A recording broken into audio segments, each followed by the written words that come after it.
papa peuple congolais a kanda kanda on est pourquoi parce que tobimaka na Seambula to voter ba député na biso na président na biso légitime Martin Fayulu massivement mukolo na Seambula mais en grande surprise bazoki si biso Moutema, Martin Fayulu jusque là tous na ba revendication ya vérité des urnes. Lelo lisusu ba ko kata ba député ya biso nyoso ya lamuka. Yango na toye koloba boye. Est peuple pouvoir oyo ezali pour le peuple et par le peuple ou bien est comme pouvoir par la cour constitutionnelle et la CENI. Yango na tolobi boye. Mwana mboka esiko zali.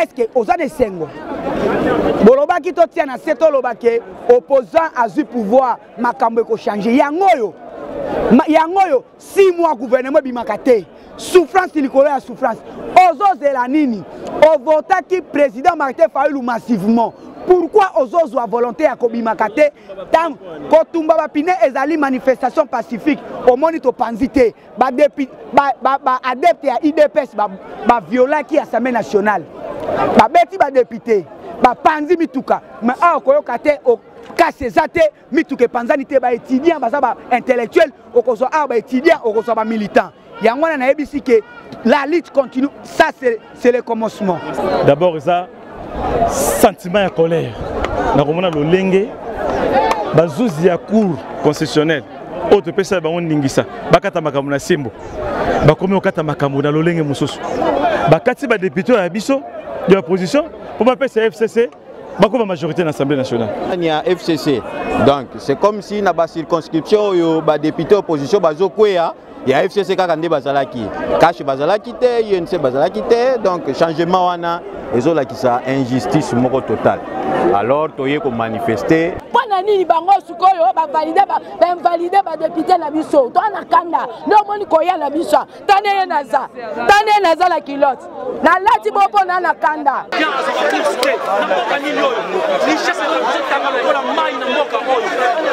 Merci pour la question. Toye wana cour constitutionnelle ya soni oyo cour constitutionnelle des hontes. On a deux raisons. Il y a les bosses ali, tous allez toujours contester résultat oyo CENI et publié qui aux qui peut approuver par fameuse cour constitutionnelle. Tu peux pas contester yango. Donc combat vérité des jurés mais continuer. Deuxièmement, tu peux contester en validation il y a pas député na biso il y a la monka. Dans les deux grandes raisons yango. Mais tout le monde souci les biso ya liboso ezali monsieur Félix Tshilombo atika place wana atika ki bokonjo les place na yete azongi sa pouvoir na mon président oyo azalaki réellement élu na moto azaki réellement élu azali président Martin Fayulu Madidi yango biso moni biso nyonso to sali a o ezake le début tokotika mboko boyete na maboko ya bato FCC o soit to pesi kabla 48 heures azu ba député na biso azongisi tout sur la formation par-ci par-là, Babike, si je vais nous sommes à $150 000. Nous devons un Jean Koubal à $150 000, mais Bafotaki massivement. Bon, tu évites, et ce pays est comme au Kende-Bouy. Donc si tu as l'argent, il y a un Djemboka. Moutou a payé le local à $150 000. Les lois comme député, et ça la pour la peuple. Alors ça la pour la nini pour récupérer mon on pesaki. Parce que Abike a payé mongo, Abike a récupéré en kuna. Ok, Moutou va voter par peuple, il y a un souci à peuple. Non, le peuple. Jean Kouba, le roi Zanaye, musicien, donc bon, musicien, sans citer, Balongolé, Bachapé, Kangoudia, ok, Pierre Kangoudia, a désobéi par parti de l'INC. Baébisaka, Bimana gouvernement, Bimakate, Tile, Lona, Moutoune, Kamere, Babibana. Christelle est menacée, Ados Dombassi est menacée, vous ne réagissez pas pourquoi? Sortez de la maison, venez pacifiquement ici. Tout ça, la sit-in, les alliés normales, que FCC a pouvoir nier c'est Mboka Oyo, Tiwapi.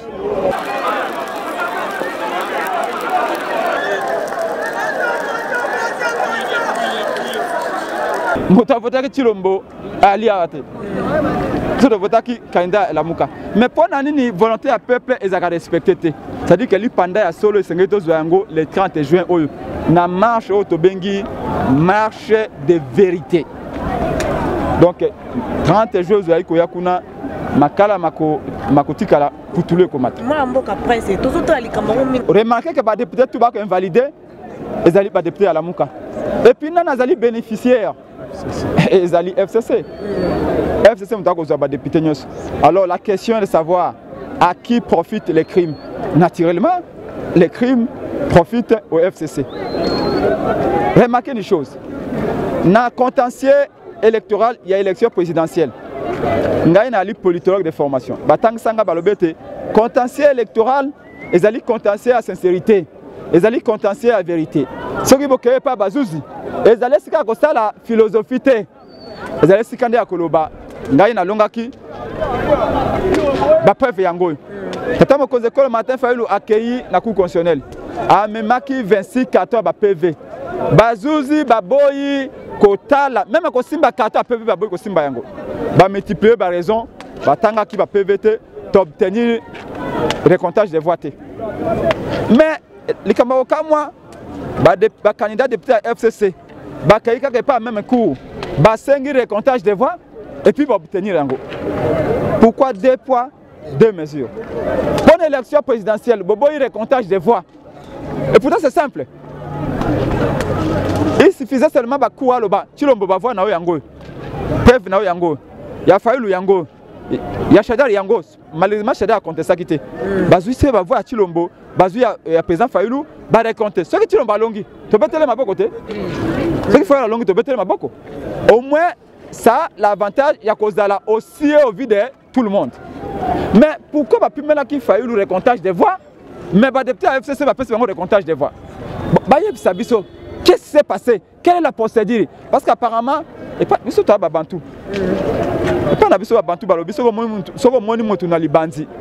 Pe na suka pembe ya synonyme ya sagesse. Mais batata na biso ba yali ma banzi oyo na suka pembe e ka sa ni na motu na bon. Pourquoi bazali ko invalider ba député ya Lamuka? 22, 23 députés maman attaque au moko bateau peuple aponi. Ma solo oyo et bandake par Mike Mukebai. Godin Poyi a sali confusion entre église naye na assemblée provinciale. A kanisima Mike Mukebai azali diacre na bomba mbongo église naye. Allo banaye ce qui va tirer moi pate côté kuna na caisse église ko la ça bandi mon sous-souté. Il y a l'ingi pen assemblée provinciale, Mike soit mon pate côté, il y a l'état, Mike a le bel côté. Et la kandengo wana? Déjà bon côté. Donc, yango moni ba ko koba mais biso to lobby, c'est une distraction. La constitution dit que les arrêts de la cour sont rendus au nom du peuple. Retenez très bien, les arrêts de la cour sont au nom du peuple que la justice est rendue. Et si le peuple se rend compte que les arrêts qui sont rendus à son nom ne sont pas conformes à sa volonté, seul le peuple peut le contester. La question est bonne. Malheureusement, je me sens l'impossibilité à répondre à la question parce que la façon dont les députés à Lamuka bazali invalidé au bénéfice il y a des députés FCC na éviter qu'est-ce que FCC azo bombanacé il y a ba acte bango bazo posé. Raison pour laquelle c'est là où il faut interpeller le président de la République. Ça fait au moins 6 mois il faut que le gouvernement ait la mise en place, c'est FCC qui bloque partout, c'est FCC, mais aujourd'hui voilà là que pose la Cour constitutionnelle pour invalider les députés à opposition. Donc, il y a Lamuka au profit des députés à FCC. Je vous parle, moi étant que coordonnateur, il y a l'honorable Raphaël Kibuka, qui a été élu massivement à Moamba avec 26 800 et quelques voix. Les lois allaient invalider au profit de Moutou Azui 402 voix. Tu y éviter par quel miracle et par quel mécanisme invalidation et ça la Cour constitutionnelle, Bangonde faut expliquer les raisons pour laquelle il s'est invalider l'honorable Raphaël Kibuka.